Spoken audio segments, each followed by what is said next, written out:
the great inconvenience of having ideological convictions. And those convictions go back way before my entry into politics. My books, I published my first book in 1981, Reasons of State. So for 41 years, I've been laying out a fairly consistent vision of the world, which is, for lack of a better term, a liberal vision. And I am, in that sense, an old-fashioned liberal.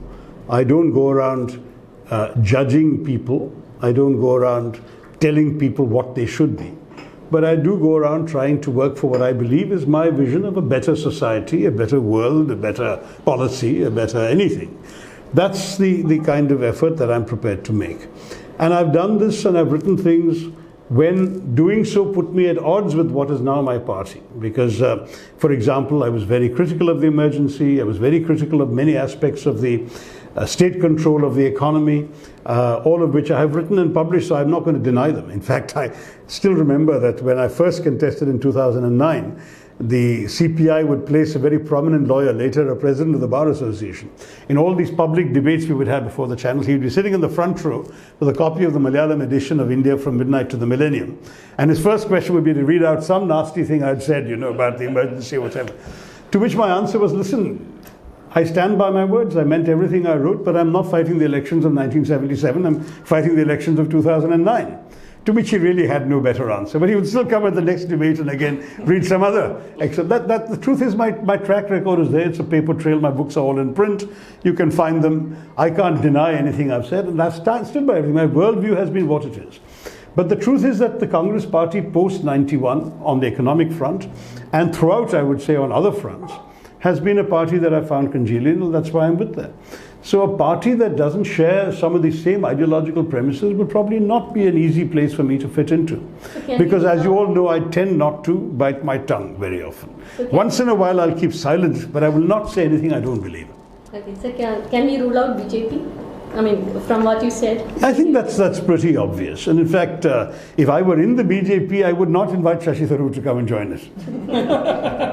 So, but AAP is still there. That option could be a possibility. Look, I have respect for many parties because each in their own way has their own good qualities.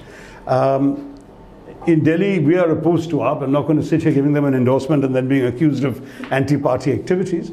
But I will say some of the work they've done is good, and the service delivery aspect. We've seen the same with 2020 in Kerala. If you can deliver services to the public effectively, that's not a bad thing. I don't think that we should knock that. When it comes to other parties, and there are other regional parties in the country which may choose to have national aspirations, there are parties which have got broadly the same sort of ideology as the Congress, because they've at some point spun away from the Congress.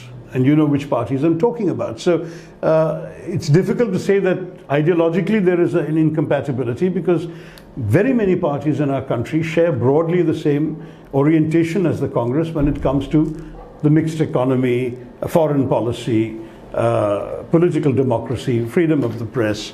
I mean, you name sort of 10 touchstone issues and there'll be 10 parties that claim to adhere to all of those. So in that sense, the idea of India, so-called, I mean, I've often said, when people say, what gives you or anyone in the Congress the right to talk about the idea of India, my answer is it comes to me from the Constitution.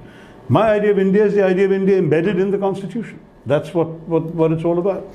So in that sense, as far as I'm concerned, I would say to you frankly that all the parties that subscribe to that same ideology would be compatible. So it's not that I'm going around with a litmus test that only applies to one or two places. There may be many possibilities. But right now, I still have hopes that the Congress will turn out to be the right vehicle for advancing this dream of India.